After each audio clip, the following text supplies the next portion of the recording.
All right, can I accept deficiencies in general liability coverage? We're going to start talking about some of the policies that you're going to see here. What is general liability? This is your big one. It covers four main categories. These are pretty important and sort of the most, I just call general liability, the most general insurance coverage that you're going to be requesting.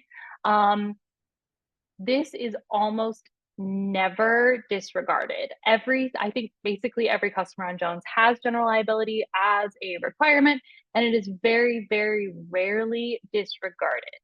However, sometimes we see customers who are flexible on the amount required for general liability. So the limit, it could be that you have a limit of 5 million and your vendor provides you a certificate of insurance with 3 million as the limit for general liability.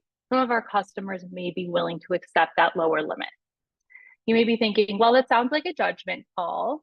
It is kind of a judgment call. And so circling back to how we sort of started this off, I think it's really important to try to, before you're making exceptions around general liability, see if you can change your requirement.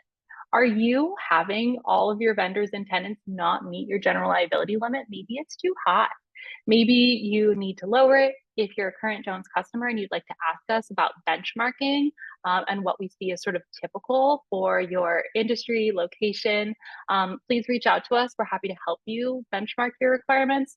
Additionally, it may be a situation in which you need to kind of expand the differences in your requirements. What I mean by that is you may need sort of a high risk requirement, a standard requirement, a low risk requirement.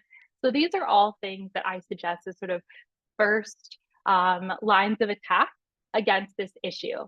I would say if none of that is working for you, you can start talking about creating some acceptance or waiver guidelines for your teams. I try to suggest those other options first because I think they're a little less ambiguous for the team and they sort of require less of a judgment call here. So if you see something and you know someone that has a lower scope of work than needed, you may want to accept a lower amount. So as I said, we can help you standardize your requirement. And if you need help with that, just let us know.